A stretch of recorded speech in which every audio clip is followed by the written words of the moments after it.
What's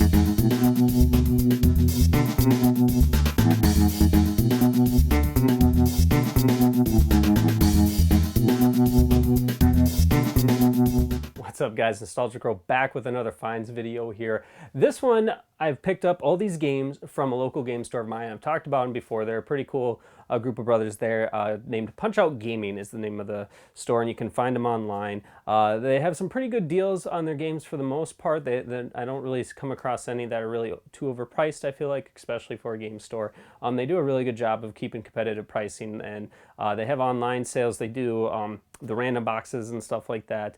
So yeah, and just a good group of guys that, you know, they're just looking to have fun, which is always good for owners of a game store. And so anyway, they're celebrating their 2-year anniversary. They're having a big party, and they're running a deal of having 20% off all their games, or even more depending on the system and stuff like that.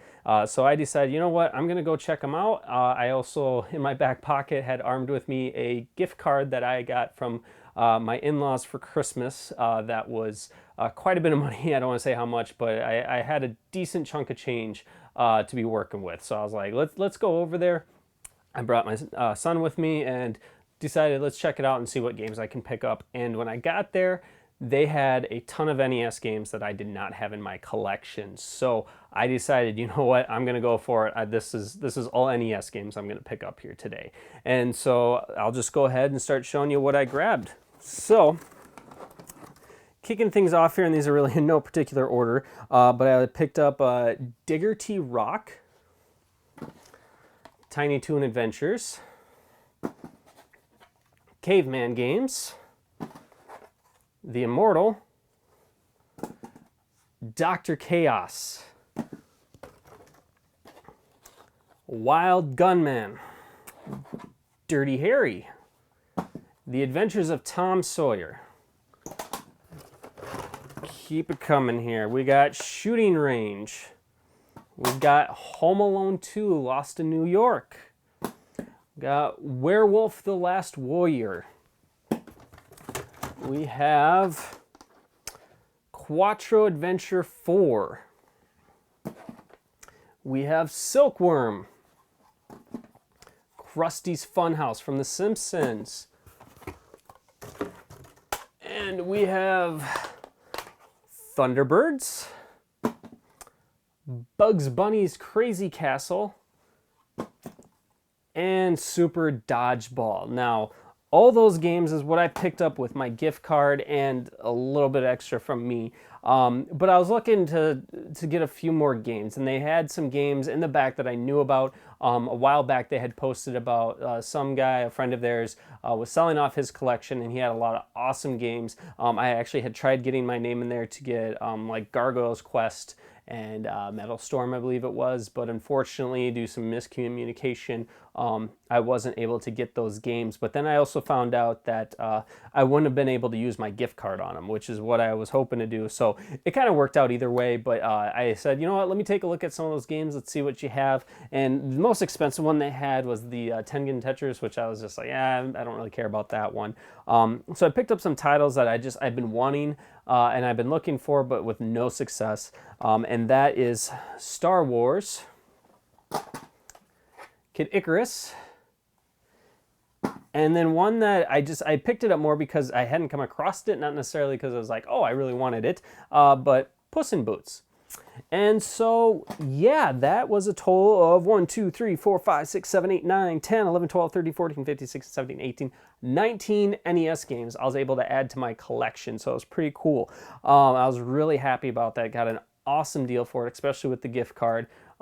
Just really, really happy I could add these games to my collection. And I was impressed with their NES collection because for the fact that I could even pull 20-some games that I didn't have. Most stores that I walk into, there's maybe 1 or 2 games, and then they're priced in a way that, you know, there's no deals or anything that's just like, yeah, I'm not interested in buying that game for that price. But for all these games, the prices on them were pretty fair, right around where, you know, price starting had them at. And then on top of that, you knock the 20% off. And so, yeah, I was pretty excited about that. Now, I mentioned that I brought my son with me too, who just turned 3 years old. And he was really good. He's really patient. He was playing with the Guitar Hero stuff. He was playing with the different cars, stuff that they had set out. And so, yeah, I decided that I saw that they had a dice Yahtzee game. And so I was like, oh, here, let's play Yahtzee. And so I was like, for $1, they had a challenge of basically if you roll like a double or triple and stuff like that, you could win a prize. And so basically, I figured at the worst, he's just going to match. And I think that was like a candy bar. And so I was like, yeah, I win him a candy bar, or he can win a candy bar. So anyway, I gave him the dice and he gave it a good shake and he rolled it. And I can't remember exactly what it was that he rolled, but he rolled a big enough of a win. It wasn't the top win because that would have been all 6 dice being one number, and you only get the 1 roll. You didn't get the 3 rolls, so try for it. But he won a big enough one that he was able to get a game. And so I was like, well, that's really cool that you could win a game. And it was, they had like 2 or 3 DS titles. But of course, you know, with something like that, you know, it's games that they're not what people are going to go out and buy. So either way, for only playing for $1, he won a game. And so then the game that we picked out, and I honestly, I picked it out because all the other titles, this was the only one that even sounded like something I would remotely even know and maybe get some enjoyment out of it because of the movie. And that is The Little Mermaid Ariel's Undersea Adventure, which I popped into my DS and holy cow, was this thing crappy. I couldn't believe how bad it was, but I guess I should have expected that, especially being in there. So in total, that's all what I got during their sale. Like I said, they're a good store to check out. Punch Out Gaming. No, they're not paying me to say anything about it. Like I said, I'm just a satisfied customer, so I have no problem, spreading their words. So. Anyway, that's all I got for this month. What have you guys been getting? Garage sale season's getting fired up. I'm really excited. I'm hoping I can work my schedule out so that I get a little time and I can hit up some garage sales. But with them starting on, they're starting on Wednesdays and Thursdays now, which just does not work for me, especially if I'm trying to get something. But I have a few tricks up my sleeve that I can call out there and see how things go with that. So anyway, let me know what you guys think of this collection. Hopefully some of these games are good. I don't know, outside of the Kid Icarus and Star Wars I played, and I know I've liked that. But yeah, let me know if you think these games were a good deal that I got, or you think I should have found some other games. But anyway, thanks for watching, thanks for tuning in, and please like and subscribe. I'll talk to you next time.